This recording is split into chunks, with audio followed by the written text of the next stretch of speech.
O rei Salomão dominou um dos demônios mais poderosos do inferno, o Beelzebu, e o príncipe dos demônios começou a trazer para o rei outros espíritos. O primeiro deles era o Nosqueles, um demônio fêmea, que em um certo momento deu a entender ser uma filha do deus Cronos. E até começou a zombar de Salomão. Se você quiser saber de toda a história, como isso tudo aconteceu e quem é o Nosqueles, vem comigo que eu vou te contar tudo. Se você gosta desse tipo de vídeo e quer que essa série do Testamento de Salomão continue, não esqueça de deixar o like, se inscrever no canal e comentar aí também. E também compartilhe o vídeo, que quanto mais ele vai bem, mais rápido eu trago mais vídeos assim. Caso você tenha caído aqui de paraquedas e não saiba a história do Testamento de Salomão, ou não lembre, eu vou te dar um resumo, mas eu vou deixar a playlist com os outros vídeos na tela final para você saber da história de maneira mais completa. O Testamento de Salomão é um livro fora da Bíblia, que ninguém sabe exatamente quem escreveu. Sendo escrito na língua grega, ele apresenta várias semelhanças com a mitologia da Grécia. Tudo começa com o rei Salomão recebendo um pedido de ajuda de um menino que estava sendo perturbado por um demônio. Esse demônio era chamado Ornias. O rei Salomão, através de uma oração, recebe um anel mágico do arcanjo Miguel. E com esse anel, o Ornias é controlado pelo rei e é obrigado a ir até o inferno e trazer o príncipe dos demônios até o Salomão. Esse príncipe era o Beelzebu, e sendo também controlado pelo rei sábio, o Beelzebu é obrigado a trazer outros espíritos até o Salomão, sendo o primeiro deles um demônio que parecia ser fêmea. E é aqui que a nossa história começa. Enquanto Salomão estava ali conversando com Beelzebu, surgiu uma dúvida na cabeça do rei. Será que entre os demônios existiam mulheres? Então ele perguntou isso a Beelzebu e curiosamente ele recebeu a resposta de que sim, de certo modo, existiam espíritos fêmeas lá no inferno. Claro que o rei Salomão queria comprovar isso e pediu para que fosse levado até ele um desses espíritos. Então, como um raio, Beelzebu foi e voltou para a presença de Salomão, acompanhado dessa vez de uma linda mulher, que já chegou mexendo a cabeça meio confusa, sem saber o que estava acontecendo. Então perguntei ao demônio se havia mulheres entre eles, e quando ele me disse que havia, eu disse que desejava vê-los. Então Beelzebu saiu em alta velocidade e trouxe até mim o Nosqueles, que tinha uma forma muito bonita e a pele de uma mulher clara, e ela balançou a cabeça. Como é de costume do Salomão, ao ver a mulher na frente dele, perguntou qual o nome dela. O Nosqueles, além de dizer o seu nome, falou também de onde ela teria surgido. Porém tem uma parte que foi perdida nesse trecho, e a gente acaba não sabendo exatamente como o Nosqueles surgiu. Bora ver o trecho e depois eu vou falar para vocês uma teoria sobre quem poderia ser esse demônio. E quando ela veio, eu disse a ela: "Diga-me quem és tu?" Mas ela disse: "Eu sou chamado Nosqueles, um espírito forjado, à espreita sobre a terra. Há uma caverna dourada onde eu me deito, mas eu tenho um lugar que sempre muda."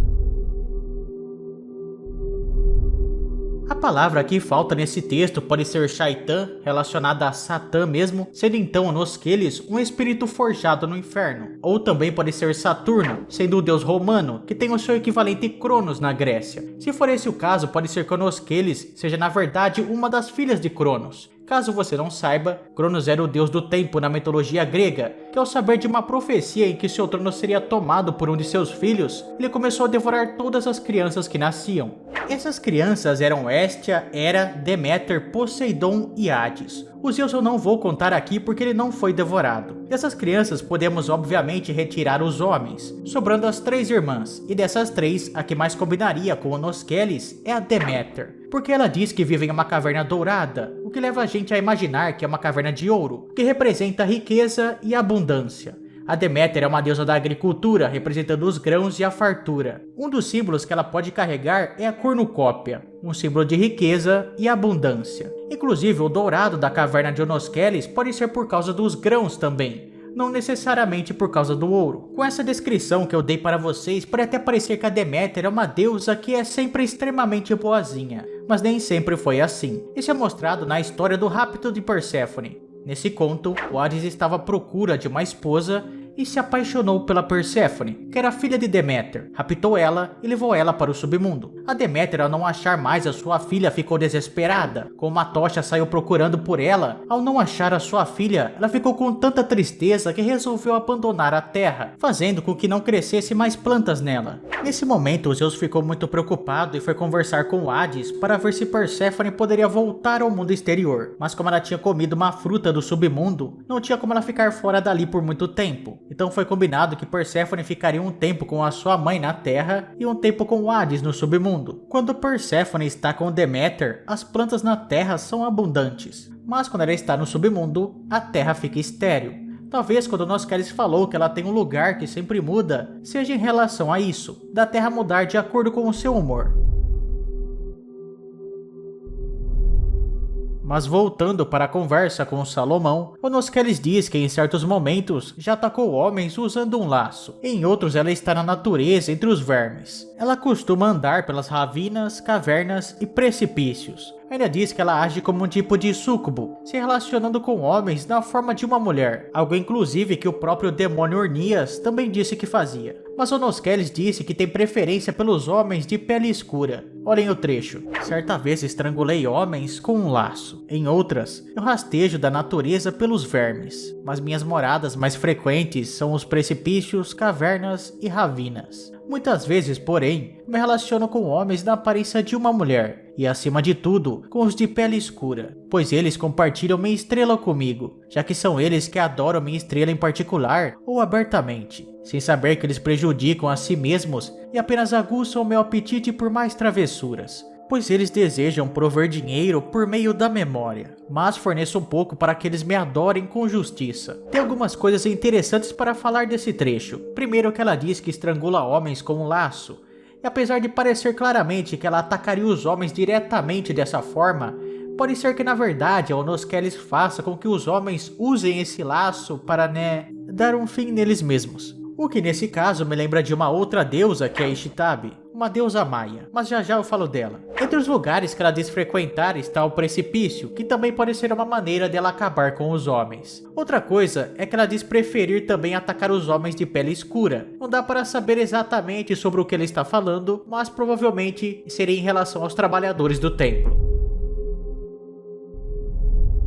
Ishitabi é uma deusa maia que o nome significa a da corda, e pela tradução você já deve imaginar do que ela é deusa, né? Mas caso você não tenha percebido, Ishitabi é a deusa maia daqueles que escolheram a saída mais fácil, mas especificamente, ela é supostamente a deusa maia do enforcamento. Digo supostamente porque o único lugar que ela aparece é um escrito de 1566, Leção de las Cosas de Yucatán, que foi recolhido pelo bispo e membro da Inquisição Espanhola, Diego de Landa. E aí vocês já devem perceber a relação da deusa com o cristianismo. De acordo com essa escritura, as pessoas que morriam enforcadas iam para um paraíso ou para o céu, o que levava aqueles que estavam em uma situação muito complicada, doentes ou seja lá o que for, escolherem esse tipo de coisa. E lembrando aqui, tá? Pelo amor de Deus, nunca façam isso, tem sempre um jeito melhor de resolver as coisas, ok? Voltando, a Ishitabi também agia como um tipo de guia das almas, recolhendo essas pessoas e levando para o descanso eterno. Normalmente ela aparecia como uma mulher que estava pendurada, digamos assim, né? Para o YouTube não ficar de frescura aqui.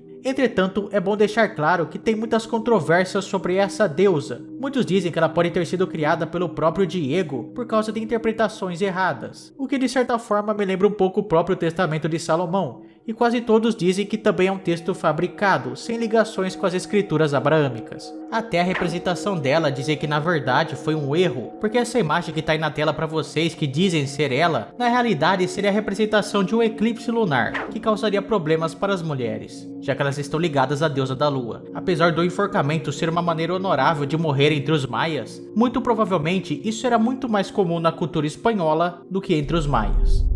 Outra coisa que é muito importante deixar claro aqui é que essa relação da Ishitabi e Deméter com o Noskelis é algo que eu pensei, ok? Eu estava aqui lendo sobre essa parte do Testamento de Salomão e eu lembrei dessas duas deusas e eu achei que seria muito interessante trazer aqui para vocês, mas não tem nada de certo sobre isso.